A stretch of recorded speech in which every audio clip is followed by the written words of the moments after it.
सामने स्ट्रेट।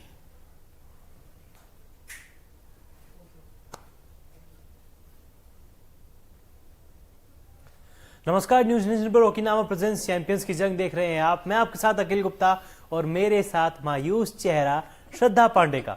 सबसे पहले श्रद्धा के पास ही चलते हैं, कैसा लग रहा है? देखिए, मतलब जब इंसान बहुत दुखी होता है ना तो जनरली हंसने लगता है अपना गम छुपाने के लिए। वो गाना भी है ना कि तुम इतना क्यों मुस्कुरा रही हो, क्या गम है जिसको छिपा रहे हो। एग्जैक्टली आपने मेरा जो हाल है वो अच्छे तरीके से बयां करा है। आज ऐसा ही कुछ हमें देखने को मिला। क्या ही प्रदर्शन किया, मतलब ट्रिपल आर जो है फ्लॉप होते हुए नजर आए सीएसके की तरफ से।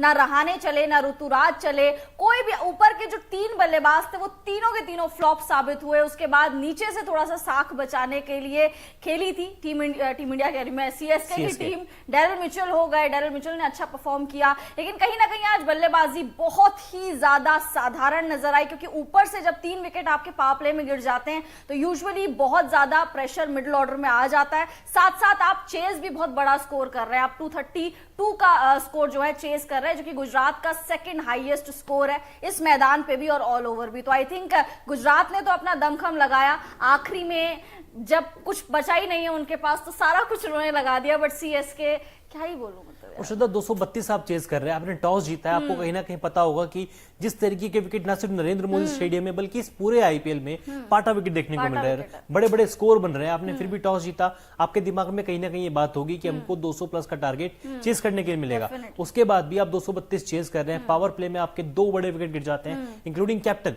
आपके 3 बड़े विकेट गिरते हैं। ऋतुराज गायकवाड़ भी फ्लॉप हो गए। ट्रिपल आर ने कुछ नहीं किया, रहाणे कुछ नहीं किया। रचिन रविंद्र का कमबैक हुआ प्लेइंग 11 में, वो भी पहले ही ओवर में आउट हो गए।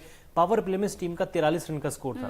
क्या कहोगे यार, मतलब बल्लेबाजी बहुत ही शर्मनाक, बहुत ही ज्यादा शर्मनाक रही बल्लेबाजी। 3 विकेट आपके इतनी जल्दी गिर जाते हैं, आप विकेट फेंक के चले जाते हैं। रचिन रविंद्र वो तो क्यों ही आए, देखिए हमेशा खराब शॉट खेल के, एक शॉट खेल के वो ना, अब गेंदबाज उनकी ईगो से खेल रहे हैं, बार बार उनको सेम स्लॉट पे बॉल डाल रहे हैं, बार बार वो विकेट अपना फेंक के जा रहे हैं। अजिंक्य रहाणे बोझ साबित हो गए। मतलब अजिंक्य रहाणे को क्यों खिला रहे हैं? आप गुजरात से सीखे, जब गुजरात को लगा कि भैया अब बहुत ज्यादा हो रहा है रिद्धिमान साहा का, तो उन्होंने आज के मैच में उनको बैठा दिया, आराम दिया। आप भी रहाणे को बैठा देते, समीर रिजवी को आप खिला सकते थे इंपैक्ट के तौर पे, जिन्होंने अपना डेब्यू ही इस टीम के खिलाफ किया था। राशिद खान को छक्के भी लगाए थे, 2 छक्के मारे, 2 छक्के मारे थे, खाते ही अपने छक्के के साथ खोला था।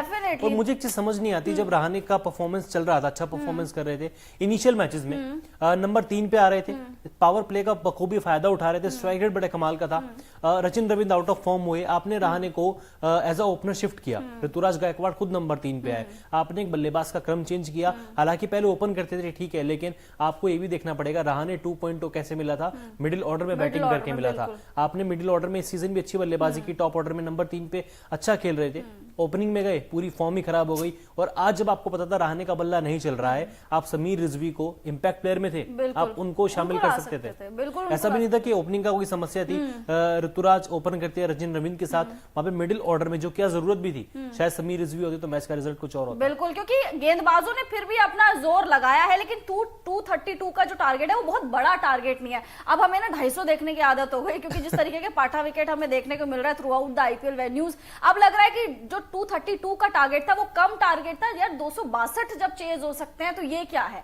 पंजाब जैसी टीम जो है जो 262 चेज कर सकती है, तो ये सीएसके जहां पे शिवम दुबे है, डेरिल मिचेल है, डेरिल मिचेल और मोइन अली ने नो डाउट एक टेम्परामेंट सेट कर दिया था, लग रहा था कि चेज हो जाएगा। But Mohit Sharma again death overs में जिस तरीके से वो आते हैं, खैर अब तो पहले ही वो मिडिल ओवर्स में उनका विकेट ले लिया था उन्होंने, बट जिस तरीके से मोइन अली और डेरिल मिचेल ने बल्लेबाजी की है, डेरिल मिचेल अर्धशतक लगाने के बाद आप उनको ड्रॉप कर देते हैं। एक तो मुझे समझ नहीं आ रहा कि महेंद्र सिंह धोनी के चोट कहां लगी ठीक है, आप उनको ड्रॉप कर देते हैं। बट डेरिल मिचेल उस तरीके का कंसिस्टेंटली परफॉर्म भी नहीं कर पाए, क्योंकि शुरुआत बहुत ही ज्यादा खराब हुई थी डेरिल मिचेल की।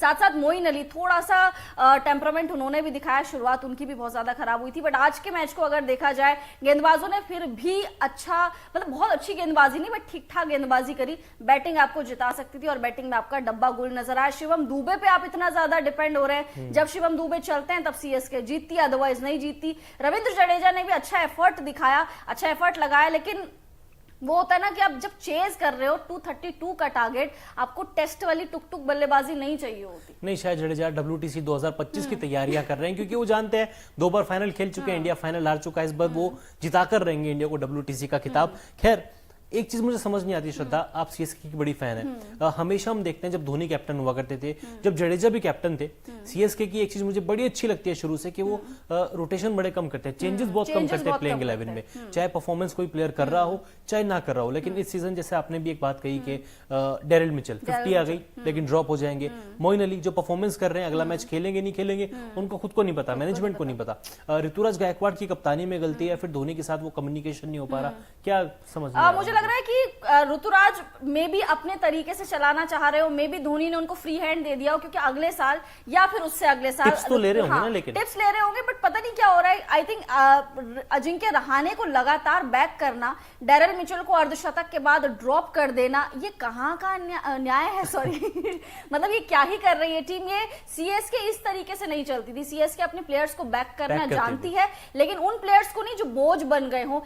जब ऑडियंस को चीज नजर आ रही है, जब पब्लिक को चीज नजर आ रही है, तो महेंद्र सिंह धोनी की आंखों को क्या हो गया या उनके दिमाग को क्या हो गया? तो क्या ट्वीट कर देना चाहिए मुझे thank you Rahane? Please tweet कर दीजिए थैंक यू रहाणे, क्योंकि अब रहाणे से नहीं हो पा रहा, वो मानना ही पड़ेगा। पिछला ठीक है सीजन 2.0 आया, और पिछला सीजन मिडिल ऑर्डर में ही उन्होंने खेला है और वहीं से उनके अच्छे रन्स बने हैं, क्योंकि राजस्थान के खेमे में भी थे रहाणे को इस तरीके से हमने कभी नहीं देखा था जितना उन्होंने पिछले सीजन परफॉर्म करके दिखाया। बट इस सीजन पता नहीं क्या हो गया। Thank you very much, tata good bye बोलने का टाइम। पैर चल ही नहीं रहे हैं, बल्ला जब बैटिंग के लिए आते हैं ऐसा लगता है कि उनके चेहरे पे तनाव रखता है, बिल्कुल तनाव होगा भी, प्रेशर उनके चेहरे पे है, रन नहीं लग रहे बल्लेबाज के, लगातार मौका मिल रहा है लेकिन कुछ भी परफॉर्मेंस नहीं कर पा रहे। एक बार फिर से बता दे, आईपीएल 2024 का 59वां मुकाबला था, अहमदाबाद के नरेंद्र मोदी स्टेडियम में खेला गया था। अहमदाबाद की टीम गुजरात के लिए ये मैच करो या मरो वाला मैच था, आज हारते तो प्लेऑफ की रेस से बाहर हो जाते, लेकिन जीटी ने, शुभमन गिल ने और साई सुदर्शन ने दिखा दिया कि जब तक वो इस टीम का हिस्सा है वो हार नहीं मानेंगे। शुभमन गिल की कप्तानी की लगातार बातें हो रही थी, बल्ला नहीं चल रहा, टी20 के स्क्वाड में जगह नहीं मिली, लेकिन आज शायद उन्होंने एक स्टेटमेंट दिया है, बतौर कप्तान स्टेटमेंट दिया है और बड़ी शानदार पारी खेली है। बिल्कुल बड़ी शानदार पारी खेली, एक्सपेक्टेड नहीं था, खैर अखिल जी को एक्सपेक्टेड था। हाँ, मैंने तो खैर भविष्यवाणी की थी। भविष्यवाणी सही हो गई, तुक्का था मेरा, तुक्का था नहीं, तुक्का मेरा था साई सुदर्शन वाला, क्योंकि मैं जनरली जीटी की तरफ देख ही नहीं रही थी, बट एक्सेप्शनल बैटिंग करी है। ये कॉम्बिनेशन अगर जीटी पहले ट्राई कर लेती और लगातार इसी कॉम्बिनेशन के साथ जाती तो आई थिंक जीटी की आज पोजीशन बहुत ही ज्यादा अच्छी होती। लगातार आपने मैथ्यू वेड को भी मौका दिया, आपने रिद्धिमान साहा को भी मौका दिया, दोनों में से कोई भी जोड़ी नहीं चली, बट शुभमन गिल और साई सुदर्शन ने आज दिखा दिया कि जब करो या मरो की स्थिति होती, जब आपके ऊपर ना तलवार लटक रही होती ना, आपका प्रदर्शन तभी अच्छा आता है। तो बल्कि तीसरा सीजन है जीटी का, उससे पहले ये टीम 2 सीजन खेल चुकी है, पहली बार इन्होंने ओपनिंग में इतनी बड़ी साझेदारी की। रिद्धिमान साहा, शुभमन गिल ओपन करते हुए आपने देखा, मैथ्यू वेड को गिल के साथ ओपन करते हुए देखा, लेकिन साई सुदर्शन ने एक टेम्परामेंट जो शो किया, ये खिलाड़ी हमको इसको लगातार कहते हैं कि फ्यूचर का इंडियन बैट्समैन है, स्पेशली टेस्ट क्रिकेट में ये खिलाड़ी बहुत आगे जाएगा। और आज बड़ी कमाल की पारी भी खेली, 51 गेंदों में 103 की साई सुदर्शन ने, 206 का स्ट्राइक, 202 का स्ट्राइक रेट, 5 चौके 7 छक्के। और कप्तान शुभमन गिल की बात करें, 55 गेंदों में 104 रन, 9 छक्के, 6 छक्के 9 चौके, इनका स्ट्राइक रेट 190 का था। आईपीएल में चौथा शतक साई सुदर्शन का, पहला शतक और पहले विकेट के लिए 210 रन। इस पार्टनरशिप ने सीएसके को बाहर कर दिया था, बट मुझे लगता है कि चेज हो जाता जब तक मोइन अली, जब तक डेरिल मिचेल खेल रहे थे। उसके बाद मिचेल आउट हुए, मोहित शर्मा की गेंद आई, मिचेल आउट हुए, उसके बाद शिवम दुबे आ गए थे पिक्चर में। तो जब तक दुबे और आई थिंक मोइन अली थे, तब तक भी लग रहा था कि चेज हो जाएगा। जब रविंद्र जडेजा आए तो लगा कि भैया आप तो टेस्ट खेलने वाले, अब यहां से मुश्किल है। बट जडेजा ने भी थोड़ा बहुत शुरुआत में टेम्परामेंट दिखाया, उसके बाद वो भी डब्बा गुल डाउन हो गए। उसके बाद धोनी आए, भैया महेंद्र बाहुबली धोनी आए, 11 गेंदों में उन्होंने 26 रन बना दिए थे 250 के स्ट्राइक रेट से। कुछ फैंस को तो खुश कर दिया, अपने फैंस को खुश कर दिया, एक हाथ का छक्का भी लगाया, मिनी हेलीकॉप्टर भी लगाया, फैंस को खुश हो गए। लेकिन सीएसके के जो फैंस थे, जो पूरी टीम के फैन है, जैसे मैं धोनी की फैन हूं, बट उससे पहले आई थिंक टीम भी आती है, तो टीम के उससे बहुत ज्यादा बुरा लग रहा है कि यार अब बहुत ज्यादा दिक्कत हो जाएगी, क्योंकि डीसी इनके नीचे ही है, भले ही नेट रन रेट माइनस में, बट डीसी नीचे ही और पॉइंट सेम है सबके। तो अब देख लीजिए नंबर 4 पे टीम आ गई है। आज का मैच हारने के बाद 12 मैच खेले हैं, 6 जीते हैं, 6 आ रहे हैं, 12 अंक अभी भी हैं, टॉप 4 में बने हुए हैं, चौथे नंबर पे हैं, लेकिन रन रेट इस टीम का गिरा है। जीटी की बात करें तो ये 10वें से 8वें नंबर पे ये टीम आ गई है, 12 मैच 5 जीत, 10 अंक इनके हो गए। अभी भी ये टीम प्लेऑफ की रेस में बरकरार है, अपनी उम्मीदें जिंदा रखी हुई हैं, हालांकि चांसेस बहुत कम है, लेकिन अभी भी ये टीम प्लेऑफ की रेस में बनी हुई है। अगर बात करें श्रद्धा, एमएस धोनी को लेकर लगातार बातें हो रही हैं। पंजाब वाला मैच 9वें नंबर पे बैटिंग करने आए, गोल्डन डक पे आउट हुए, आज नंबर 8 पे बैटिंग करने आए और जिस तरीके से क्लीन हिट कर रहे थे, 11 में 26 नॉट आउट, 3 छक्के, राशिद खान को डेथ ओवर में जिस तरीके से उन्होंने बल्लेबाजी की, रह रहे कि वही सवाल उठता है कि जब इतनी अच्छी बल्लेबाजी कर रहे हो, गेंद को इतना क्लीन हिट कर पा रहे हो, आप ऊपर क्यों नहीं आ रहे? बिल्कुल, देखिए अब ये सबका ही सवाल है, मतलब सिर्फ आपका नहीं, हर कोई यही चाहता है कि एमएस धोनी ऊपर खेलने आए। जडेजा से तो एटलीस्ट ऊपर आए, क्योंकि जडेजा जिस फॉर्म में है वो थोड़ा सा नीचे आ सकते हैं। धोनी ऊपर आए, जब 250 के स्ट्राइक रेट से आप खेल सकते हो, बड़ी बड़ी हिट्स लगा सकते हो, राशिद को चौके छक्के मार सकते हो, तो ऊपर क्यों नहीं? बट आई थिंक इंजरी वाला भी इशू है, क्योंकि 20 ओवर वो जो कीपिंग भी कर रहे हैं, और कीपिंग में आपको बहुत ज्यादा स्क्वाट करना पड़ता है, उठक बैठक बहुत ज्यादा हो जाती है, तो नीज पे बहुत ज्यादा प्रेशर आता है। तो आई थिंक वहां प्रेशर बहुत ज्यादा हो जाता है। ऊपर से विकेटों के बीच में आपको दौड़ लगानी पड़ती है, जब आप ज्यादा गेंदें खेलते हो आपको रन्स भी भागने पड़ते हैं। तो आई थिंक मेडिकल इशू के चलते शायद वो ऊपर नहीं आ रहे हो। जैसे कि स्टीफन फ्लेमिंग ने भी कहा था कि वो उनको बहुत ज्यादा मेडिकल इश्यूज है, जिस तरीके से उनकी मेडिकल मतलब जो अभी सर्जरी वगैरह हुई उसके बाद वो पूरी तरीके से फिट अपने आप को महसूस नहीं कर रहे हैं। आई थिंक मेडिकल इशू बहुत बड़ा फैक्टर है कि वो ऊपर नहीं आ रहे। और इस टीम के पास कोई बैकअप विकेट कीपर भी नहीं है। अरे विल्ली अविनीश विकेट कीपर है, अनकैप्ड प्लेयर है। डेविन कॉनवे का ना होना कहीं ना कहीं सीएसके को भारी पड़ रहा है। अगर डेविन कॉनवे होते तो शायद हम देख सकते थे कि एमएस धोनी को एज ए इम्पैक्ट प्लेयर भी प्लेइंग 11 में खेलता हुआ देख सकते थे। शायद वो तब ऊपर बैटिंग करने आते, ऊपर बैटिंग में भी तब आ सकते थे। बट डेविन कॉनवे अगर होते तो आई थिंक अजिंक्य रहाणे तो सबसे पहले बाहर हो जाते। अगर डेविन कॉनवे होते वो तो सबसे पहले बाहर हो जाते, क्योंकि बहुत ज्यादा बोझ बन गया। अब हम लोगों को जब नजर आ रहा है तो टीम को, मैनेजमेंट को क्यों नहीं नजर आ रहा, वो समझ नहीं आ रहा। गेंदबाजों की बात करें, सबकी पिटाई हुई है आज अच्छी तरीके से, बट शार्दुल ठाकुर थोड़ी सी अच्छे इकोनॉमिकल रहे।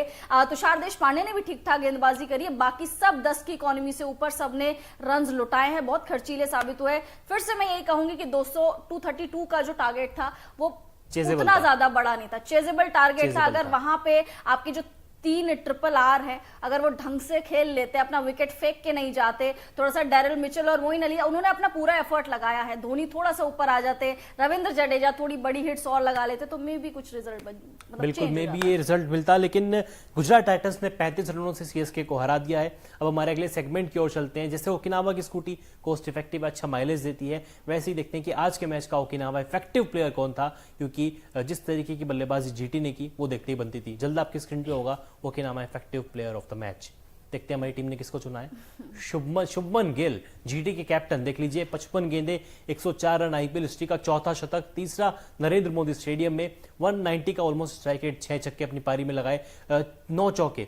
बड़ी कमाल की बल्लेबाजी की श्रद्धा, बिल्कुल बड़ी कमाल की बल्लेबाजी की। जिस तरीके से सामने शॉट्स लगा रहे थे ना, आड़े टेढ़े शॉट्स, हम बोलते हैं ना अनऑर्थोडॉक्स क्रिकेट जैसे सूर्या खेलते हैं उस तरीके से नहीं, बट क्लीन हिट्स लगा रहे थे, आगे की तरफ खेल रहे थे, बहुत ही ज्यादा अच्छे लय में नजर आए। और शुभमन गिल अगर इस तरीके से शुरुआत से परफॉर्म कर लेते तो इनका क्या ही जाता। बट आज अच्छी चीज है, ट्रेवल रिजर्व के तौर पर जाएंगे T20 वर्ल्ड कप 2024 में, तो एक वो भी अच्छा संकेत है कि अभी फॉर्म वापस आ गई है। और ऐसे मुझे लगता है फॉर्म गई ही नहीं थी, बस थोड़ा सा परफॉर्मेंस, थोड़ा सा वो रफ पैच आ गया था, परफॉर्मेंस उस तरीके से निकल कर नहीं आ रही थी, शायद कप्तानी का बोझ कह लीजिए। बट आज जब उनको साथ मिला तो चमक गए। आज जब उनको साई सुदर्शन का साथ मिला तो चमक गए। वो ना साथ की बहुत ज्यादा जरूरत थी, क्योंकि इससे पहले आपने देखा होगा मैथ्यू वेड उस तरीके से बल्लेबाजी नहीं कर पा रहे थे, रिद्धिमान साहा उस तरीके से साथ नहीं दे पा रहे थे, शुभमन गिल थोड़ा सा अकेले पड़ जा रहे थे। बट आज जब साई सुदर्शन का साथ उनको मिला तो एक अलग हमें शुभमन गिल देखने को मिले। साथ साथ साई सुदर्शन के लिए भी एक अच्छी चीज ये हुई है कि पिछले सीजन इसी टीम के खिलाफ शतक बनाना चाहा था, लेकिन वो कंप्लीट नहीं हो पाया था, नर्वस 90s का शिकार हो गए थे। बट इस बार वो शतक कंप्लीट हो गया और पहला आईपीएल 2024 में तो खैर उनका पहला ही है, बट आईपीएल के करियर में भी उनका पहला शतक आया। तो दोनों की बल्लेबाजी बड़ी शानदार, बिल्कुल बड़ी कमाल की बल्लेबाजी की, इनक्रेडिबल आइडिया। उन्होंने कमेंट किया, कह रहे हैं कि आपको मैच स्टार्टिंग से पहले ही मैंने बता दिया था कि आज जीटी ये मैच जीतेगी, और देख लीजिए इनकी भविष्यवाणी बता दिया था। मैंने भी बता दिया था। खैर हम दोनों की भविष्यवाणी आज सही साबित हुई। गिल का बल्ला भी चला, साई सुदर्शन का बल्ला भी चला, तुक्के में ही सही लेकिन चल गया, अच्छी बल्लेबाजी की। अब नजर डालते हैं हमारे अगले सेगमेंट की ओर। जैसे कि आज के मैच में कई सारे रंग देखने को मिले, धोनी की बल्लेबाजी भी आई, शुभमन गिल का 100 आया, साई सुदर्शन का 100 आया। वैसे ही ओकिनावा की स्कूटी कई सारे कलर्स में आती है, रंग बिरंगे कई सारे कलर्स में ऑप्शन है, कोई भी कलर चूज कर सकते हैं। इनके पास येलो है, मेरे पास येलो है, आरआर जीत गई तो मैं पक्का पिंक कलर की खरीद लूंगा, पक्का खरीदूंगा। खैर अब डालते हैं आज के मैच के colourful moments of the match पे एक नजर। Shubman Gill, flying Shubman Gill, flying high. और ये एक मैच से पहले इस पूरी टीम का एक फोटो सेशन हुआ था, क्योंकि आज इनका आखिरी मैच था इस होम ग्राउंड पे। और ये देख लीजिए, भले ही ये मैच सीएसके हारा हो, लेकिन दो फैंस, सीएसके के फैन और जीटी के फैन जिस तरीके से साथ में फोटो क्लिक लाई, बड़ी खूबसूरत तस्वीर है, बड़ी जल्दी आपके स्क्रीन पे नजर आएगी। ये देख लीजिए कितनी खूबसूरत तस्वीर यहाँ पे राइवलरी दिख रही है, एक तरफ सीएसके की टीम के फैन, एक तरफ गुजरात के फैन, और यहाँ पे देखिए Shubman Gill flying high. Narendra Modi stadium पसंद है शुभमन गिल को, इवन बहुत ज्यादा ट्रोल भी होते आए हैं कि नरेंद्र मोदी स्टेडियम पे ही इनके रन आते और कहीं इनके रन नहीं आते थे, ये ट्रोल भी होते थे।